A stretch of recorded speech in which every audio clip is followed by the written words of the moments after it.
niya at siya'y nagsabi, "Narito ngayon ang aking talastas na walang Diyos sa buong lupa, kundi sa Israel. Sinasamo ko ngayon sa iyo na tanggapin mo ang kaloob ng iyong lingkod." Verse 16, ngunit kanyang sinabi, "Buhay ang Panginoon na nakatayo ako sa harap niya. Wala akong tatanggapin." At ipinilit niya ang kanyang kunin, ngunit siya'y tumanggi. Verse 17, at sinabi ni Haman, kung hindi isinasamo ko pa sa iyo, nabigyan ko ang iyong lingkod ng lupang mapapasan ng dalawang mula, sapagkat ang iyong lingkod buhat ngayon ay hindi maghahandog ng handog na susunugin o ayon man sa ibang mga Diyos, kundi sa Panginoon. Salamat po sa pagkabasa ng banal na salita. Tayo po ay manalangin. Father God in heaven, thank you very much sa oras na ito, Panginoon. Salamat po sa inyong presensya sa mga sandaling ito. Salamat po sa mga salita na aming narinig. O Diyos, dalangin po sa mga sandaling ito.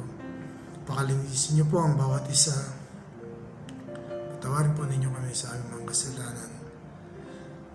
At naniniwala kami sa Panginoon na kami patatawarin mo dahil kayo'y tapat kung kami hihingi ng kapatawaran, Panginoon. Ayon sa inyong salita, if we confess our sins, you are faithful and just to forgive us, to cleanse us to all unrighteousness. Thank you, Lord, sa mga pangako ninyong ito, Panginoon. Dalangin po namin sa araw na ito, ano man pong marinig namin sa aming pastor na Pastor Ray sa mga sandaling ito. Kayo po ang siyang mangusap. Holy Spirit, gabayan po ninyo ang aming pastor na siyang magbabahagi ng inyong salita, Panginoon. Dalangin po namin ang katagumpayan ng bawat oras na gagamitin sa oras na ito, Panginoon. Napanalangin po namin lahat ng sasama sa online service na ito ay kayo po ang siyang kumilos at magbigay ng kasiyahan sa bawat isa, Panginoon. Malayo man ang isa, Panginoon, subalit isa ang Espiritu namin, Panginoon. Salamat po at binabalik po namin lahat ng papuri at pasalamat sa matamis na pangalan ng aming Panginoong Yesus. Amen and amen.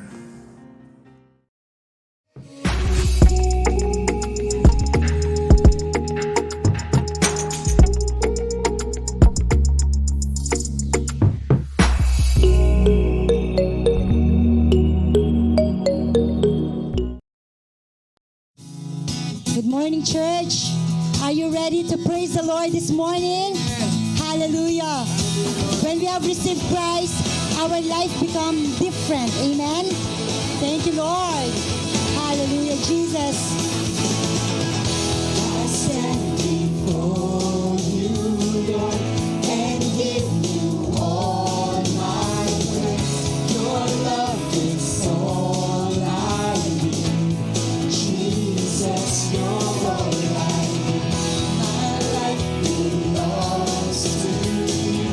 You gave your life for me. Your grace is all I need.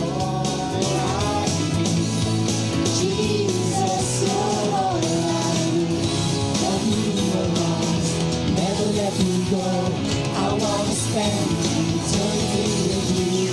And now that you're near, everything is different, everything's so different, Lord. I know I'm not the same, my life will change. I wanna be with you, I wanna be with you.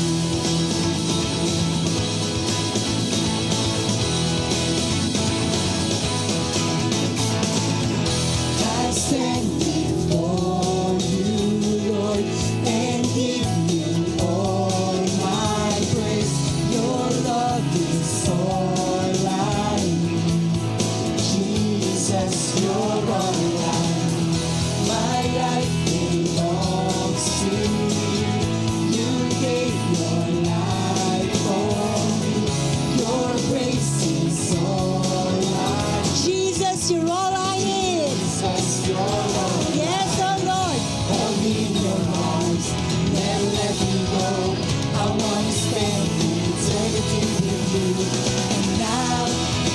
you're here. Everything is different, everything's so different, Lord. I know I'm not the same, my life will change. I wanna be with you, I wanna be with you. That you're here. Everything is different, everything's so different, Lord. I know I'm not the same, my life will change. I wanna be with you, I wanna be with you.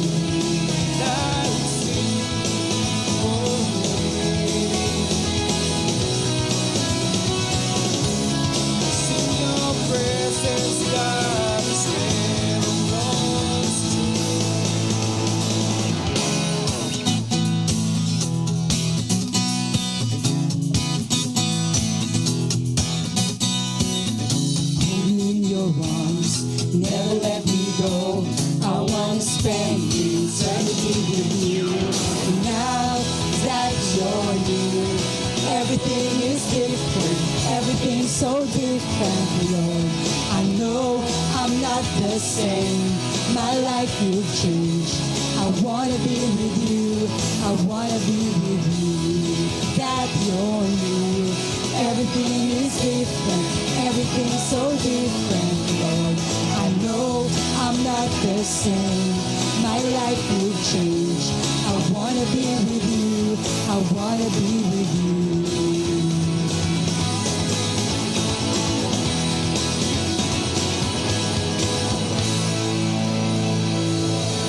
Amen. We praise you, Lord.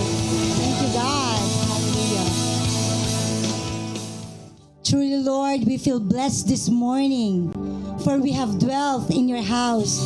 In Psalm 84, verses 45, blessed are those who dwell in your house. They are ever praising you. Blessed are those whose strength is in you, whose hearts are set on our God. We set our hearts before you, Lord. Blessed are those who dwell in your house.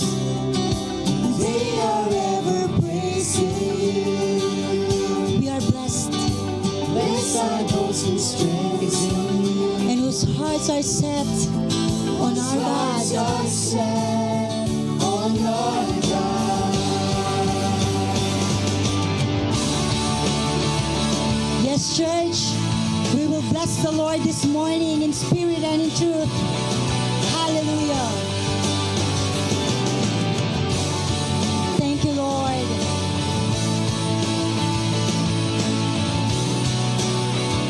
As we sing, blessed are those who dwell in your house. They are ever praising you. Blessed are those whose strength is in you, whose hearts are set on our God. Blessed are those who dwell in your house. They are ever praising you. Let us praise the Lord. Blessed are those whose strength is in you, whose hearts are set on our God. We will go from strength to strength till we see you face to face. And hear us, O Lord. O Lord God Almighty. We come before you, Jesus. Come bless our land as we seek you and worship you. We worship you, Lord.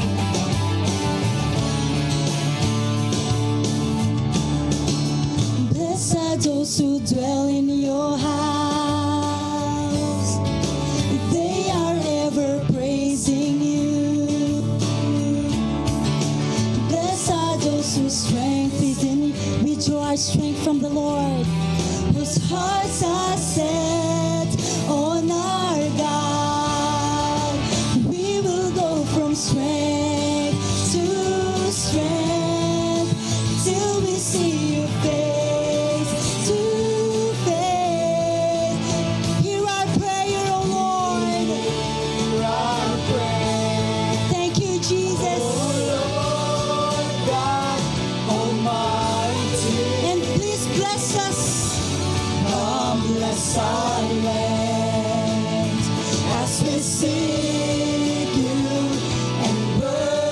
worship you. Hear our prayer, oh Lord God Almighty. Bless our nation, Lord. Come, bless our land and heal our land as we sing you and worship you. Let us worship the Lord. Hallelujah. Hallelujah, God. We praise you. We thank you, Lord, Lord. Hallelujah.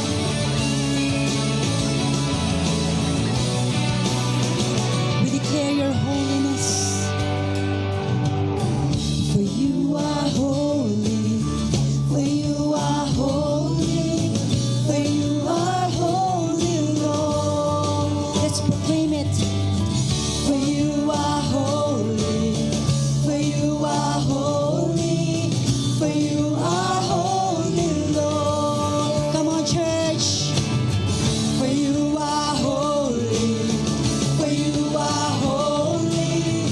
For you are holy, Lord. Once again in one accord. For you are holy. For you are holy.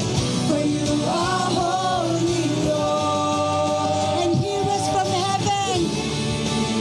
Hear our prayer, oh Lord God Almighty.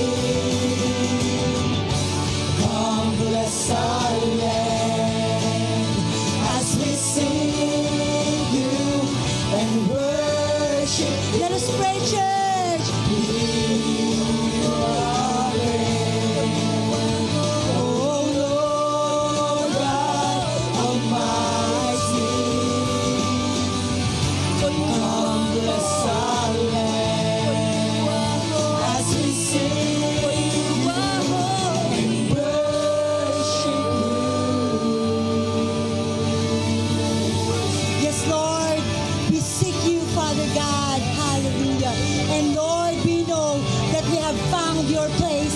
We have found your heart, oh Lord God, through this worship. Thank you, Lord God. Thank you, Lord. Thank you, Jesus. Hallelujah, Lord. This we pray in Jesus' name. Amen and amen.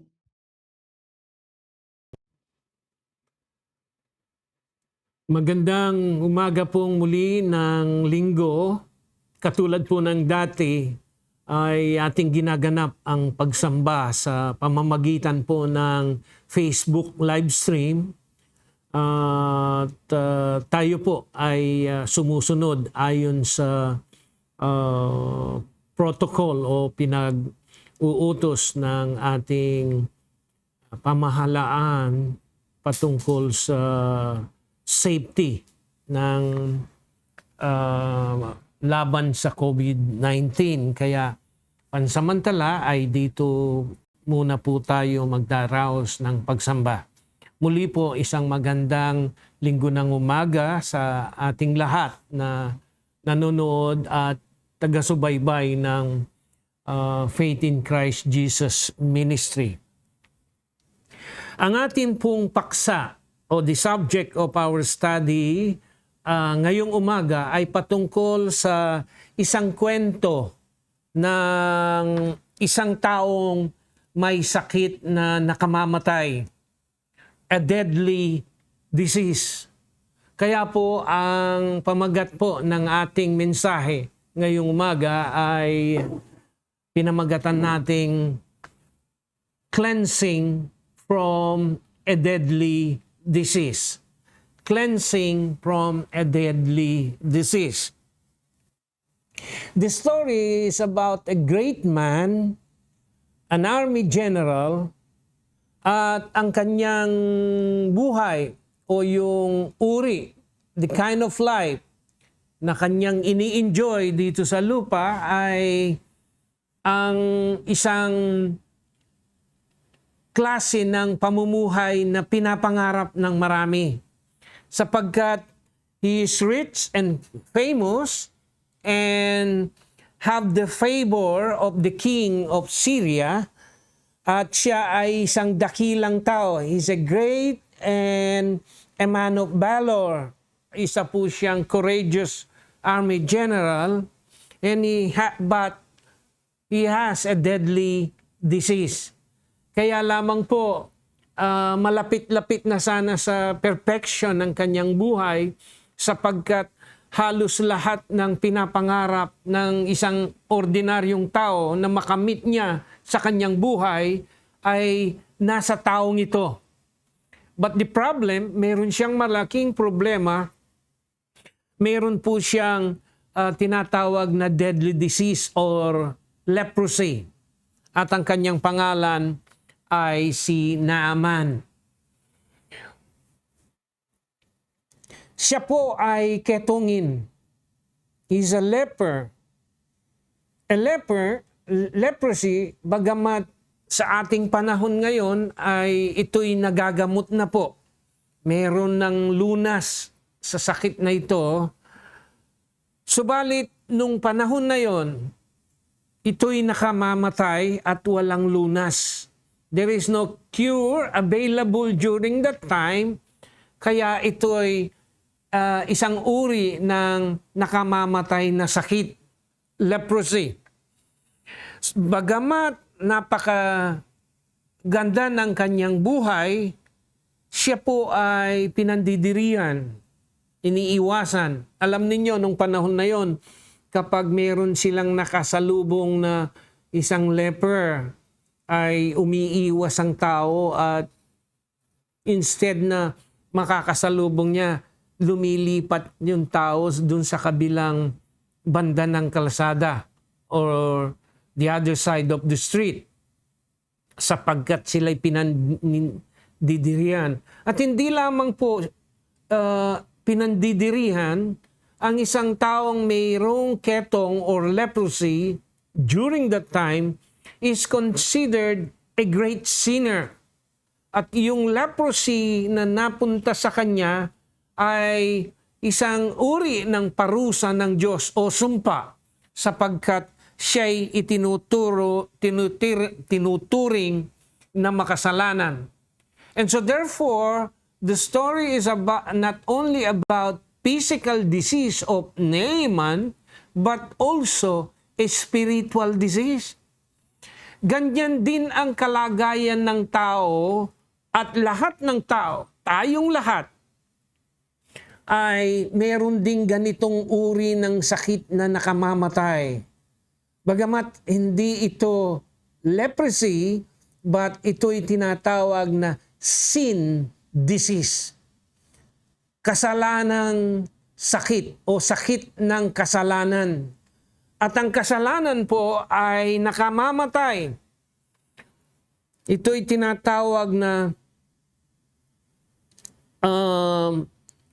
sin disease or a disease that affects our future in the second life.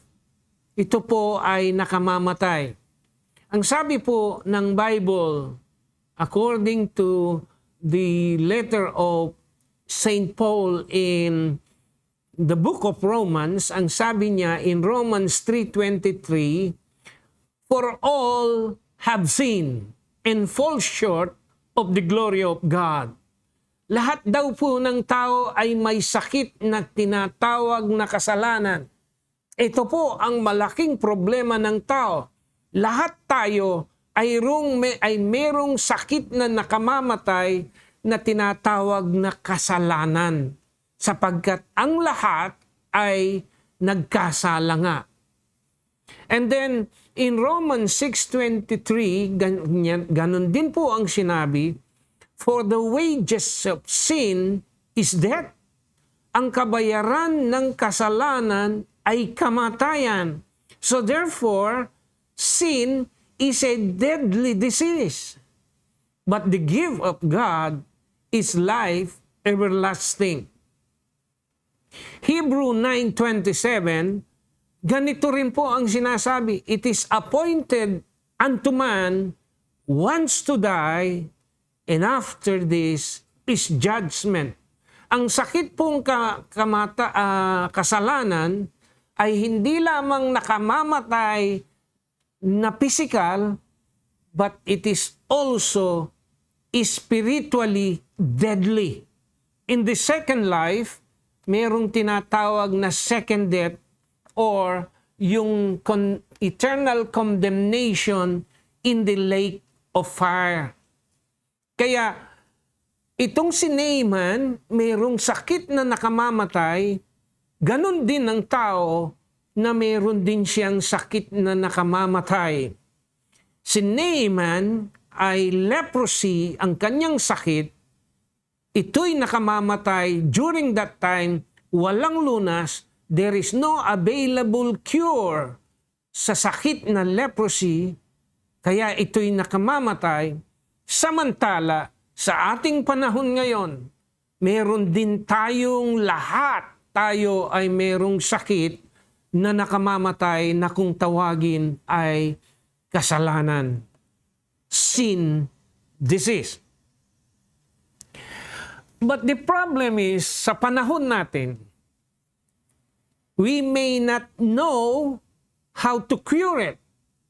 Maraming tao ang hindi alam na meron palang lunas o solusyon dito sa sakit na sin disease na nakamamatay.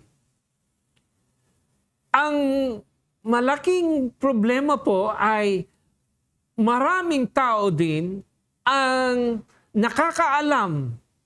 They knew the solution. They knew the cure. Pero isinasangtabi nila ito upang ang kanilang focus ay matuon sa mga bagay na panglupa. Samantala, yung solusyon para sa sakit na nakamamatay na ito na kung tawagin ay kasalanan ay napapabayaan, na isasangtabi. Alam nila yung solusyon, alam nila ang kanilang patutunguhan na sila'y mamamatay sa ikalawang buhay, and yet, ang priority nila ay upang makamit kung ano ang tinatamasang buhay ni Naaman, like fame, power, and wealth. Si Naaman po, lahat ng yan ay nasa kanya. He is so powerful because he is an army general at meron siyang favor ng hari, kaya't siya'y makapangyarihan. At siya'y famous because he won so many battles pagdating sa pakikipagdigma.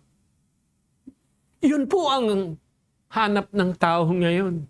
Yun ang priority niya.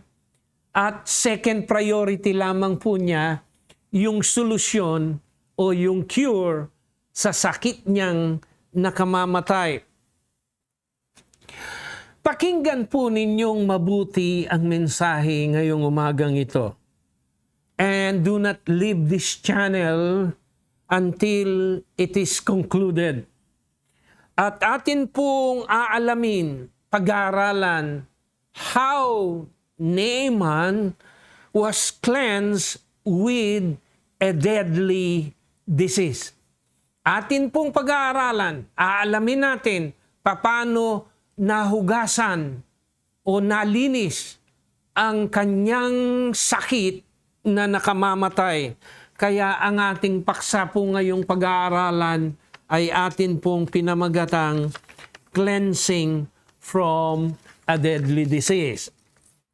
Una po, atin pong pag-aralan kung paano at kung kanino niya nalaman yung solusyon o yung cure para sa kanyang sakit.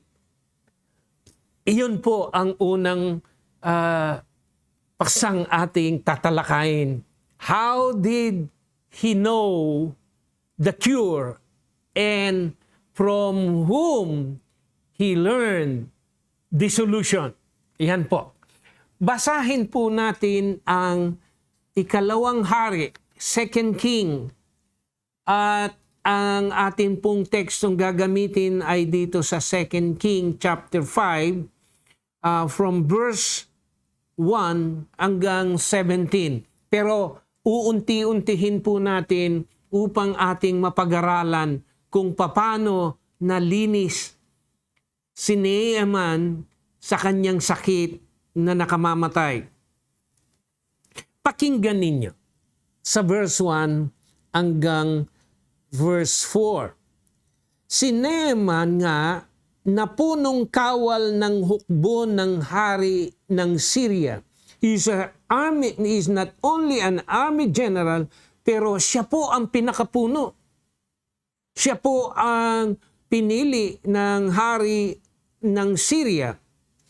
Ay dakilang lalaki sa kanyang Panginoon at marangal, sapagkat sa pamamagitan niya'y nagbigay ang Panginoon ng pagtatagumpay sa Syria. Siya rin na may malakas na lalaki na may tapang, ngunit may ketong. Yun po ang kanyang qualification. He's an army general, pinakapuno ng mga general ng hari. Siya'y dakilang lalaki, a great man, at siya'y marangal, honorable, at napakaraming pagtatagumpay na kanyang naibigay sa hari ng Syria. Verse 2, at ang mga taga-Syria ay nagsilabas na mga pulupulutong at nagdala ng bihag na mula sa lupain ng Israel na isang dalagita. At siya'y naglingkod sa asawa ni Naaman. Pagkatapos ng isang pakikidigma ng Syria sa pamumuno ni Naaman, ay nagapi niya, siya'y nagtagumpay laban sa Israel at nagdala sila ng mga alipin. At isa sa kanyang dinalang alipin ay isang dalagita, a little Israelite girl. At siya'y inatasang maglingkod o maging alipin ng asawa ni Naaman. Verse 3, at sinabi niya sa kanyang babaeng Panginoon, manunawa ang aking Panginoon ay humarap sa propeta na nasa Samaria, kung magkagayoy, pagagalingin niya siya sa kanyang ketong. At pumasok ang isa at isinaysay sa kanyang Panginoon na sinasabi, ganito ang sabi ng dalagita na nagmula sa lupain ng Israel. This little Israelite, nung siya'y itinalaga to become the servant of the wife of Naaman, maybe, marahil, sa araw-araw ng kanyang paglilingkod, ay naririnig niya araw-araw ang suliranin o problema ni Naaman. Siguro, pinag-uusapan nilang mag-asawa about the sickness o yung leprosy ni Naaman. Kaya sila'y nakikita nitong Israelita na dalagita yung lungkot sa kanilang buong pamilya. Sapagkat at that time, wala pong solusyon. Walang cure sa sakit na ito. And maybe, ngayon pa lamang ay kanilang pinagluluksa o pinagdaramdam sapagkat they knew at malapit na sa kamatayan si Naaman. Subalit, sa kanyang pagiging Israelita, at sila'y ang Israel ay mayroong mga propeta ng Diyos. Merong alam ang babaeng ito na isang propeta na ang pangalan ay Eliseo. sapagkat siya ang naging kahalili na propeta ni Elijah. Ang sabi niya, meron po akong kilala na makakapagpagaling sa inyong asawa. At ito'y isang propeta ng Diyos na nasa Israel. Kaya ang nangyari ay pumasok ang isa at isinaysay sa kanyang Panginoon na sinasabi, ganito't ganito ang sabi ng dalagita na nagmula sa lupain ng Israel. Ito pong dalagitang Israelitang ito ay larawan ng isang Kristiyano. Si Naaman po, nalaman niya ang solusyon sa kanyang problema at yung cure o lunas sa kanyang sakit sa pamamagitan po ng isang dalagitang Israelita. And the solution also for anyone who has this kind of sickness na nakamamatay, na ating pong sinabi kanina na sakit na tinatawag na kasalanan, meron pong lunas ang sakit na ito upang makaiwas sa kamatayan at tiyak na kamatayan sa ikalawang buhay. Subalit, kung wala pong magsasabi, ay hindi malalaman ng mga taong meron lunas ang kanilang sakit na nakamamatay. Hindi gagaling ang mga sakit na ito na nakamamatay kung hindi natin, tayong mga Kristiyano, na ipahayag sa kanila, sa ating mga magulang, we believe, alam natin, meron silang sakit na nakamamatay. Sa ating mga kapatid, we knew, alam natin, na sila'y mamamatay sa ikalawang buhay. In the second life, mayroong parusang naghihintay sa kanila, sa ating mga kaibigan, sa mga taong malalapit sa atin, if we do not share the cure o ang lunas, they will die in hell. Kaya we have to share like this women, little o dalagita, little Israelite women. We have to share the gospel. We have to tell people that they will die soon in hell. Let us shout and give them the warning. Ang sabi po sa Romans chapter 10, ang sabi po dito, beginning verse 13, sapagkat ang lahat na nagsisitawag sa pangalan ng Panginoon ay maliligtas. Paano nga silang magsisitawag doon sa hindi nila sinasampalatayanan? At paano silang magsisisampalataya sa Kanya na hindi nila napakinggan? At paano silang makakarinig na walang tagapangaral? At paano silang magsisipangaral kung hindi sila mga sinugo?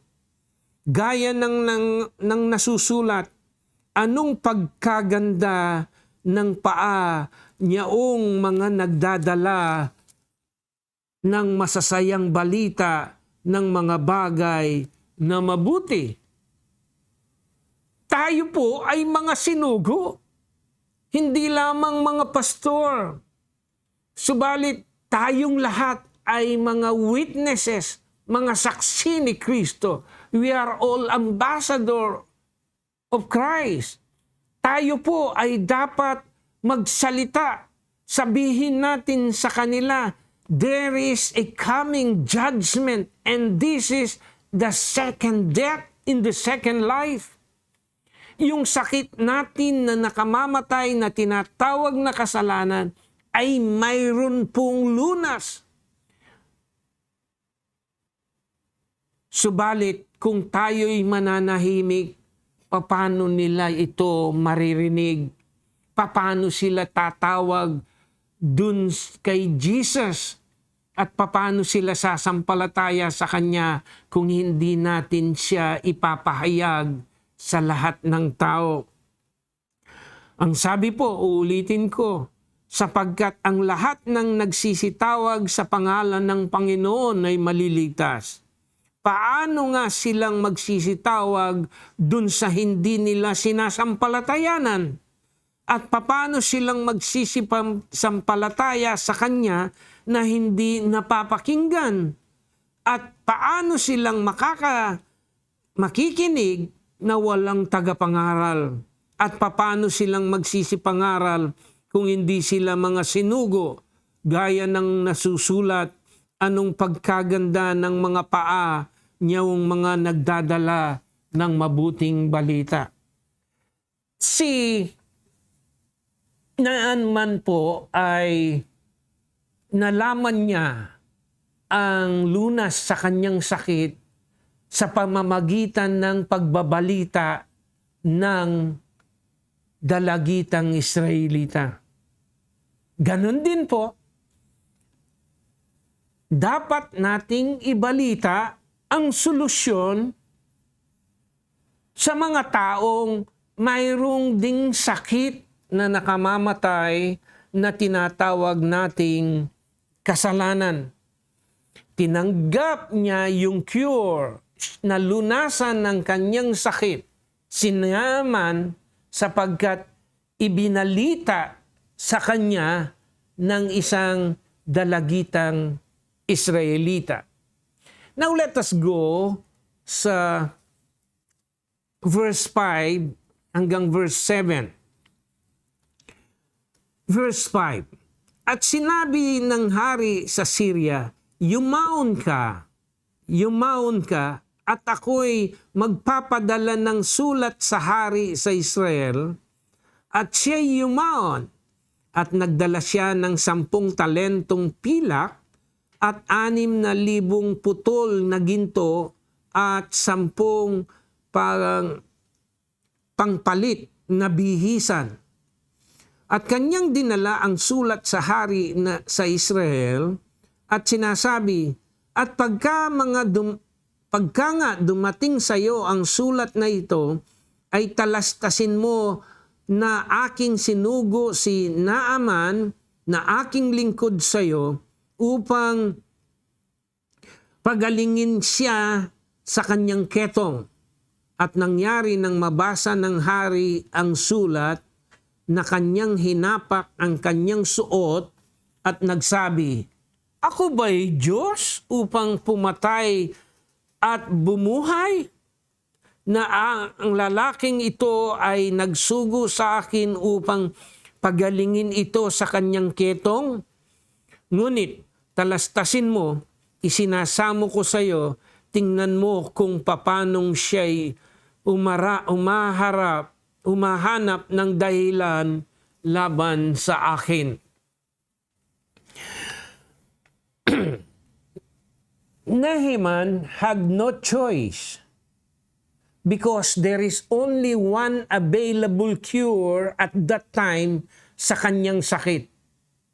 At ang cure ay sinabi ng isang Israelita. Hindi ng sino paman, sapagkat siya'y isa ring saksi o witness patungkol sa lunas na kanyang ibinalita kay Naaman. At pagkatapos, dahil wala nang ibang solusyon sa kanyang problema, wala siyang choice. Kaya humayo siya at may dala siyang recommendation, sulat o letter of recommendation from the king of Syria, at meron din siyang dalang ginto at pilak, suhol. So, ito po kasi ang mentalidad ng tao eh. Kahit ngayon, ang akala natin, ang kaligtasan o solusyon sa sakit na nakamamatay na kung tawagin ay kasalanan ay makukuha natin sa padri-padrino at sa mga suhol-suhol sa pamamagitan ng mga santo. Ang dami pong mga santong tinatawagan natin eh. Akala mo mga padrino sila na makakatulong sa atin upang makamit yung cure o yung lunas. At kung sino-sino po ang nilalapitan. Alam po ninyo, meron kaming family friend. The fact is, sa katunayan, kumpare ko po yung lalaki at tinaanak ko yung kanyang bunsong anak na lalaki at isa po silang mayaman. Meron silang pag-aaring isang supermarket. Ngayon, meron po silang problemang mag-asawa. Ang ginawa nila, ayon sa payo ng kanilang mga kaibigang kapwa mayayaman, ay nagpunta po sa Ateneo at hinanap yung isang pari doon sa Ateneo at humingi sila ng advice or counseling. At pagkatapos, nagbayad po sila ng malaking halaga. Alam ninyo, sa mga ganitong sitwasyon, nang siya'y lumapit sa akin, ang sabi ko, ang problema ninyong mag-asawa is spiritual. Pareho kayong may sakit na nakamamatay. And I shared them the solution that you need the blood of Christ to cleanse you from a deadly disease na tinatawag na kasalanan. Cleansing by the blood of Christ. Kapag ikaw ay tumanggap at sumampalataya kay Kristo, yun ang magiging pasimula ng iyong buong pamilya upang kayong lahat ay makakamit ng kaligtasan at maligtas sa tiyak na kamatayan if you will be washed by the blood of Christ first sa inyong pamilya. Ikaw muna, kumare, sabi ko, ang dapat. At siya'y dinisciple ni Sister Marlene, subalit ang kanyang pagtanggap sa Panginoon ay mababaw at hindi ito nag-ugat hanggang siya'y bumalik muli sa kanyang dating buhay. When it comes to spiritual healing, do not seek the advice of the unbeliever. You go katulad dun sa lowly servant of God. Ang gagawin po natin ay, ang lapitan natin ay yung mga lingkod ng ating Panginoon. Yun po ang naging sitwasyon. Wala siyang ibang choice kung hindi pumunta sa Israel at hanapin yung solusyon na yon. At yung dala-dala niya yung sulat, dala-dala niya yung rekomendasyon at pangsuhol para lamang matugunan o malunasan ang kanyang sakit. Hindi natin po kailangan ng padrino. Ang sabi po ng Bible, sabi ni Kristo mismo, I am the way, the truth, and the life. No one can come unto the Father except by me. Hindi po kayo makakarating sa Diyos Ama sa pamamagitan ng mga santo, sa pamamagitan ng sino mang tao. Tayo'y makakarating lamang sa Kanya, sa Ama, sa pamamagitan ng ating Panginoong Hesus. At hindi po ito ay pwedeng suhulan. Ang sabi po muli sa Romans 6:23, it is a gift. For the wages of sin is death. Nakamamatay po yan, sakit po yan. Pero merong regalo ang Diyos, libre po, hindi binabayaran. Ito yung eternal life. For the wages of sin is death, but the gift of God, free, walang dapat ibayad, is, eternal life. Ganon din po sa Ephesians chapter 2 verse 8 and 9. For by grace you are saved through faith, not of yourself, lest anyone should boast. It is a gift of God. Ephesians chapter 2 verse 8 and 9. Sapagkat sa biyaya kayo'y nangaligtas sa pamamagitan ng pananampalataya, at ito'y hindi sa inyong sarili, ito'y kaloob ng Diyos. Ito'y libre. It is a gift from heaven. Hindi po kailangan yung pangsuhol. Sa katunayan, dun sa mga huling bahagi, tinanggihan po ni Eliseo yung bayad. Sapagkat tinanggap natin ng libre, ibahagi din natin ng libre. Hindi lamang nabubuhay ang tao sa pamamagitan ng salapi, kung hindi sa bawat salitang lumalabas sa bibig ng Diyos. Kaya yung mentalidad ng mga unbeliever na akala mo makakamit nila yung lunas sa kanilang sakit na nakamamatay sa pamamagitan ng padrino at sa pamamagitan ng suhol ng pera, hindi po. Hindi po ganyan. And then in verse 6 and 7, sa ating pagpapatuloy, at kanyang dinala ang sulat sa hari sa Israel na sinasabi, at pagka mga dumating sa inyo ang sulat na ito ay talastasin mo na aking sinugo si Naaman na aking lingkod sa iyo upang iyong pagalingin siya sa kanyang ketong. Tingnan ninyo. Talaga pong kapag ang isang tao na makasalanan, ang ibig ko pong sabihin, ang taong may sakit na nakamamatay na kung tawagin ay kasalanan, ay magtatangkang lumapit sa Panginoon upang makamit yung lunas o yung cure sa kanyang sakit na nakamamatay. Tiyak po, hahadlangan ito ni Satan. The hell will oppose it.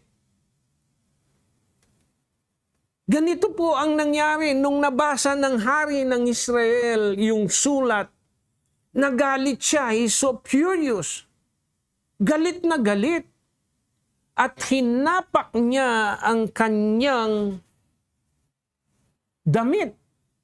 Alam ninyo, yung pagpunit, rent, his clothes ay isang simbolo ng rage o galit, sobrang galit, na ganyan din po ang ipinamalas ni Caiaphas, ang punong pari or chief high priest, nung tinanong niya si Jesus, "Are you the Son of God?"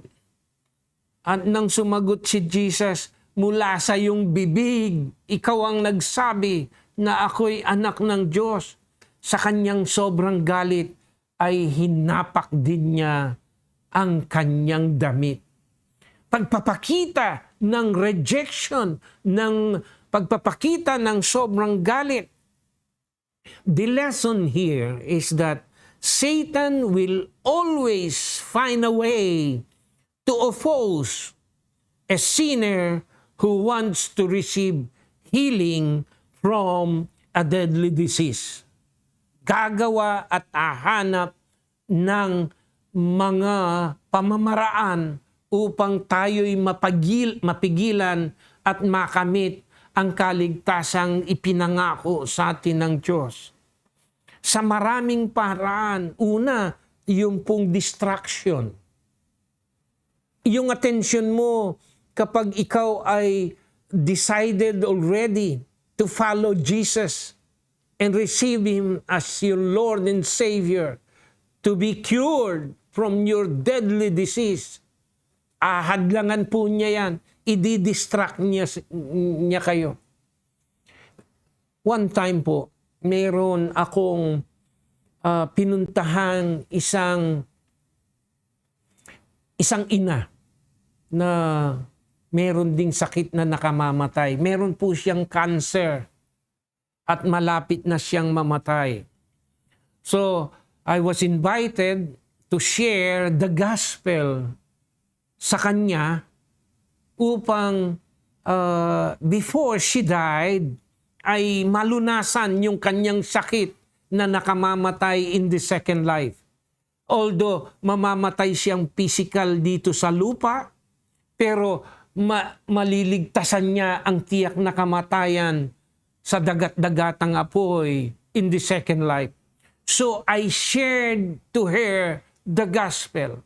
Alam niyo ang ginawa ng mga anak habang ako'y nagsasalita at ang banal na espiritu ay kasalukuyang gumagawa, convicting this woman who is about to die.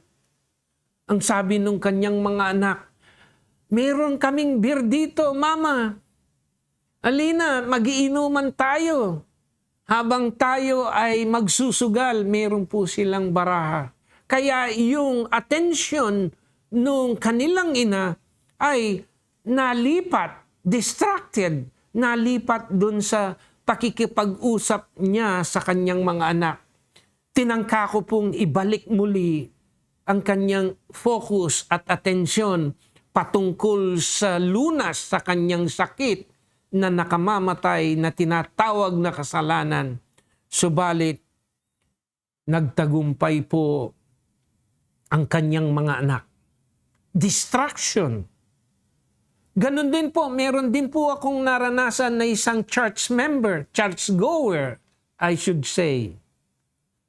At nung nag-aawitan, marami po ang napuspos ng banal na espiritu and many cried. Nadama nila ang presensya ng banal na espiritu and suddenly she said, isa po siyang babae, ang aarti naman nila, paiyak-iyak pa. Alam ninyo, hinadlangan at dinistract ang work of the Holy Spirit. The other way, o yung ibang pamamaraan ng paghadlang ni Satan at ng impyerno upang ang isang taong makasalanan ay hindi makabalik sa kamay ng Diyos ay yung pangangaral ng ibang ebanghelyo. Another gospel. Imulat po ninyo ang inyong mga mata, mga kaibigan ko at mga minamahal kong mga kapatid. Noong mga nakaraang panahon, usong-uso po yung speaking in tongue. Yung maraming tao, bla bla bla bla bla bla bla sa mga simbahan, hindi mo maintindihan at ginamit nila ang salita ng Panginoon na tinatawag na speaking in tongue. At pagkatapos, dinagdagan pa nila ito ng tinatawag na baptism of the Holy Spirit. Yes, there is baptism of the Holy Spirit upon salvation. Pero nakakatawa po, yung isang kasama kong nagtuturo noon, ang sabi niya, it is Friday today, magpabautismo tayo sa Holy Spirit. Hindi po nila naintindihan. Bakit po? Kasi ipinapangaral ang ibang ebanghelyo, another gospel. Kaya yung mangmang, lalo pong nagiging mangmang. Yung may sakit, lalong nagiging grabe ang kanyang sakit na nakamamatay. Isipin mo, magpapabautismo daw sa Holy Spirit. And then, minodify po nila ito. Lumabas naman yung slain in the Spirit, laughing and dancing in the Spirit. Meron pa po bang ganyan ngayon? Wala na po, sapagkat yan ay maling turo at maling gospel na ipinangangaral ng mga taong mga bulaang propeta. And then, naging sikat na sikat po yung healing. Naalala ninyo? Hahawakan sa kamay sa TV. Pagkatapos, in the name of Jesus. At magkukulaps yung tao. Meron pa po bang ganyan ngayon? Hindi po. Dahil yung tamang healing, yung tamang salita ng Diyos ay nilipat, nilihis ng mga taong may ibang pakana sa kanilang buhay. Ang sabi po ng Bible sa Philippians, ang kanilang Diyos ay ang kanilang tiyan, sapagkat ang gusto lamang nila ay ang pera ng tao. And today, ang sikat naman po ngayon, yung tinatawag na prosperity gospel. Ganyan po kasi ang tao eh. Lalo na pag ang hinahanap nilang naghahanap sila ng lunas sa kanilang sakit na nakamamatay dun sa malalaking building. Oh. Yung kanilang preacher, yung nag-aral sa matataas at mga well-known universities, yung matatalino. Tandaan po ninyo, si Naaman, nakuha niya ang solusyon o nakamit niya yung solusyon sa isang dalagita lamang, a lowly Israelite girl. Kaya po, ayun po ang nangyari. It will i-oppose po ng hell ni Satan ang isang taong sinner na nagbabalik loob sa Panginoon. And then, in verse 9 to 14, ito naman po ang nangyari. Pagkatapos noon na ihinapak ng hari ng Israel ang kanyang damit, ang ginawa po ngayon, narinig po ito nakarating sa kaalaman ni Eliseo. And then verse 9 to 14. Sa gayoy, naparoon si Naaman na dala ang kanyang mga kabayo at ang kanyang mga karo at tumayo sa pintuan ng bahay ni Eliseo. At si Eliseo ay nagsugo sa kanya na nagsabing, ikaw ay yumaon at maligo sa Jordan na makapito, at ang iyong laman ay sasauli sa iyo at ikaw ay magiging malinis. Ngunit si Naaman ay nag-init at umalis na nagsabi, narito aking inakalang walang pagsalang, lalabasin niya ako at tatayo at tatawag sa Panginoon Panginoon niyang Diyos at paggagalawin ang kanyang kamay sa kinaroroonan at mapapawi ang ketong. Hindi ba ang Abana at ang Parpar na mga ilog ng Damasco ay mainam kaysa sa lahat ng tubig sa Israel? Hindi ba ako makakapaligo sa mga iyon at maging malinis? Sa gayoy, pumihit siya at umalis at pag-iinit. At ang kanyang mga lingkod ay silapit at nagsalita sa kanya at sinabi, Ama ko, kung ipagagawa sa iyo ng propeta ang anumang mahirap na bagay, hindi mo ba gagawin? Gaano nga kung sasabihin niya sa iyo, ikaw ay maligo at maging malinis? Nang magkagayon, lumusong siya at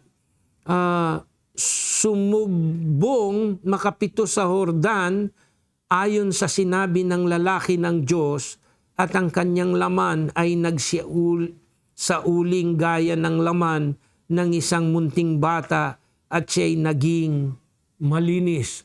Doon po sa verse 8, nakarating sa kaalaman ni Eliseo na nagalit ang hari ng Israel at pinunit ang kanyang damit. Kaya siya'y nagsugo at sinabihan si Naaman na pumaroon siya sa kanya at sa kanya siya pumunta. At nung siya'y pumunta, tingnan ninyo ang kanyang ginawa. Pagdating niya dun sa bahay ni Eliseo, tumayo siya dun sa pinto. Ang dala-dala niya yung kanyang mga kabayo at mga karo, yung chariot. Aba, yung kanyang pagdating ay yung gala, yung anong pwedeng gamiting adjective dito, yung magarbo. Mayroon siyang mga kabayo at siguro yung kanyang mga sundalo, binabantayan siya, at pagkatapos dala-dala yung kanyang mga karo. Alam ninyo mga kapatid, gusto niyang ipakita kay Eliseo na propeta ng Diyos na siya'y hindi ordinaryong tao. Isa siyang great o dakilang tao na mayroong kapangyarihan at isa siyang mayaman. Naalala ko yung mga ibang mga Kristiyano sa loob ng iglesia. Kung umasta po, para silang mga stockholder ng church. Kung umasta sila, akala mo sino sila. At napakababa ang tiningin nila sa mga pastor, sapagkat maraming mga pastor, isang kahig, isang tuka.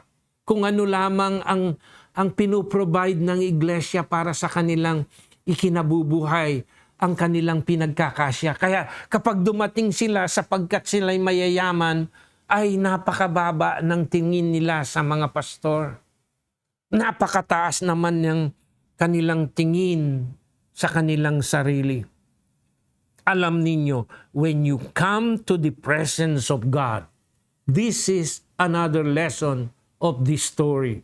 When you come to the presence of God to receive spiritual healing or salvation, do not come with your own righteousness. Huwag mong ipagmalaki kung sino ka. Hindi yun tinitingnan ng Panginoon.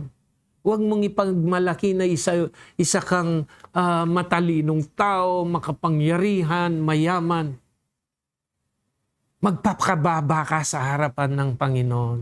Ang sabi ni Pablo in Philippians chapter 3 verse 9, and I might be found in Him, not with my own righteousness.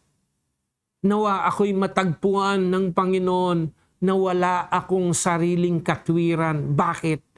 When you come in the presence of God, you must be humble, humility, and surrender.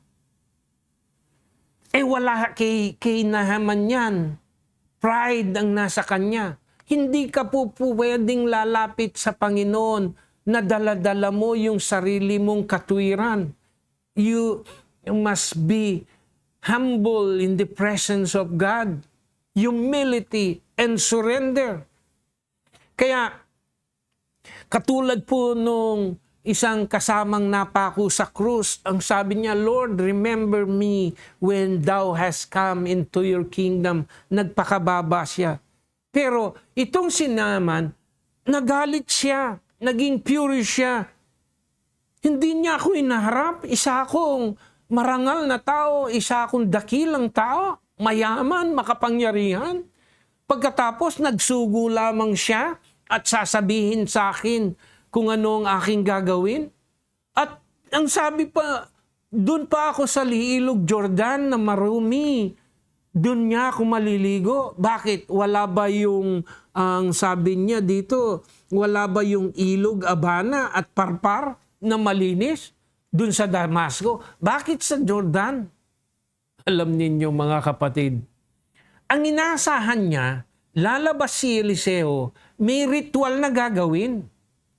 Merong awitan, merong mga pasayaw-sayaw. Pagkatapos, merong pagtataas lang kamay. Hallelujah! Praise the Lord! Come, Holy Spirit! At pagkatapos, papatungan ng kamay, manginginig. Iyon ang kanyang inaasahan. Ritual ang kanyang hinahanap. Yung solusyon is very simple. Go to the Jordan River and wash yourself 7 times. At huwag kang magmalaki, isa kang marumi, merong kang kasalanang nakamamatay, maglublub ka doon. Sa palagay po ba ninyo, mga tagapagkinig sa oras na ito, kahit maglublub siya ng maglublub doon, siya po ay gagaling? Kahit po magdamag siyang maglublub doon, hindi siya gagaling. Ang mensahe po kay Naaman is surrender yourself to the will of God. Be humble. Magpakababa ka sa Panginoon at isuko mo ang iyong sarili. If you want to receive healing, spiritual healing sa iyong sakit na nakamamatay na tinatawag na kasalanan, surrender first your life. Repentance is the first requirement. Without repentance, yung sinasabi ninyong faith ninyo, wala pong kabuluhan. Kaya, yung panghuli bilang pagsasara po, verse 15 to 16. At siya'y bumalik sa lalaki ng Diyos, siya at ang kanyang buong pulutong niya, at naparoon at tumayo sa harap niya, at siya'y nagsabi, narito ngayon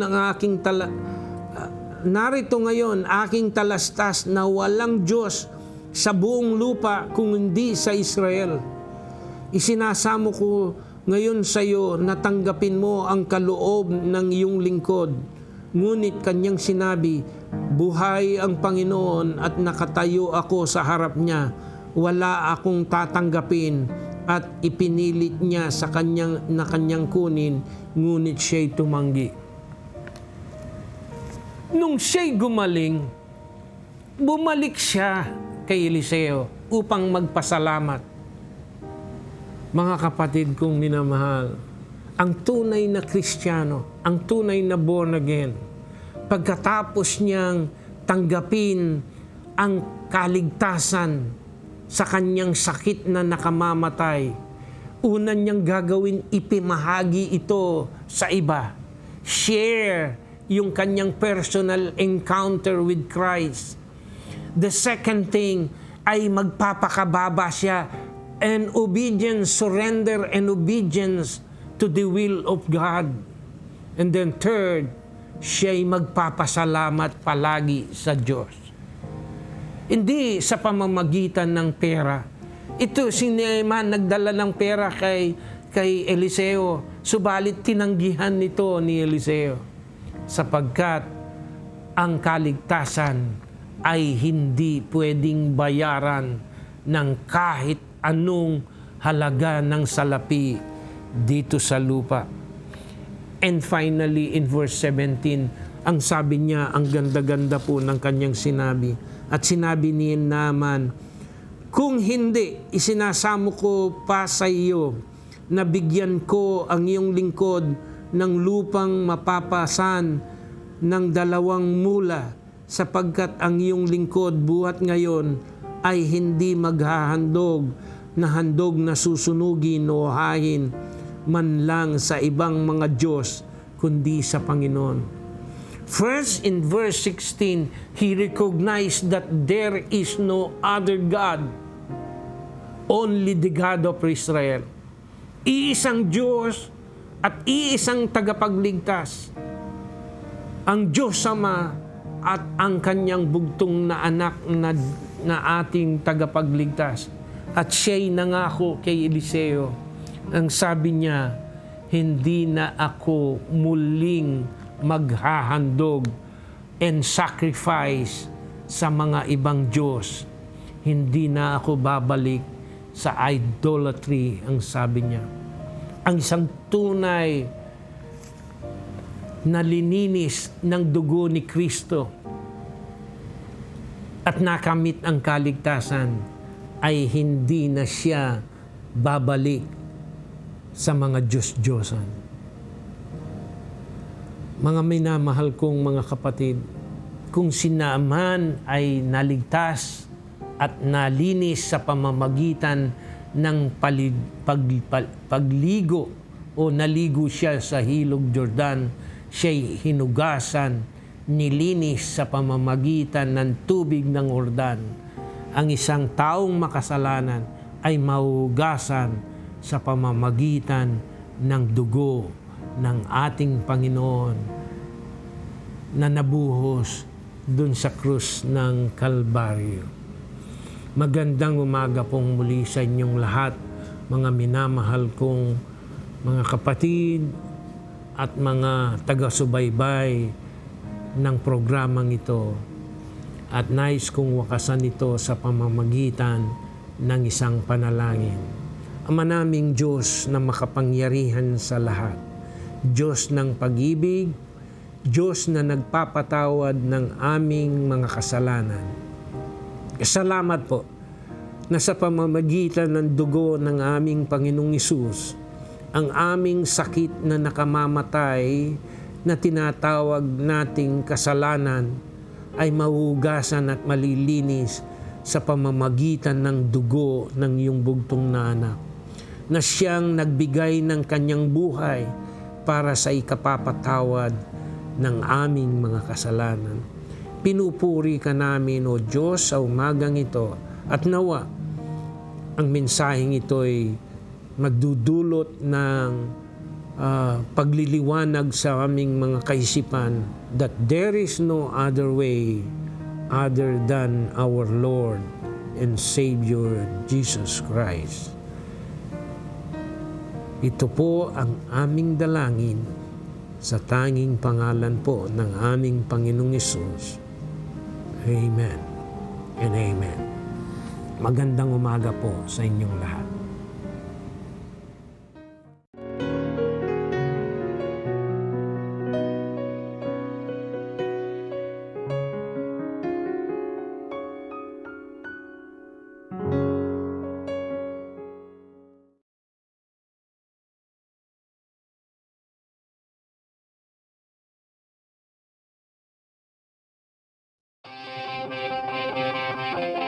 Let us thank the Lord for this wonderful worship service. Truly we have felt His presence, amen?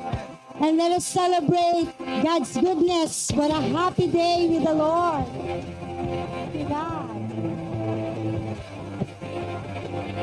This day in history, that is beat and you have rescued me. Sing it out, Jesus is the light.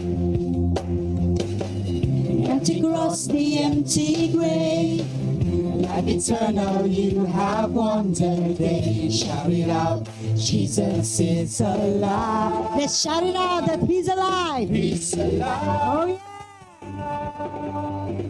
Oh, happy day, you wash my sin away. Oh, happy day, I'll never be the same. Forever I am changed. Thank you, Lord. When I stand in that place, we at last meeting face to face. I am yours, Jesus, you are mine. And the joy, perfect peace, every pain finally will cease. Celebrate, Jesus is alive. Let's celebrate, and He's alive. Oh, happy day that I am forgiven. Amen. Happy day, I'll never be the same. Forever I am changed.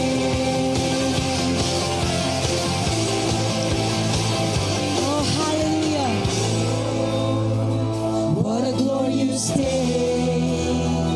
What a glorious way that you have saved me. Oh, what a glorious day. What a glorious way. What a glorious way. Amen, Lord. That you have saved me. Oh, happy day.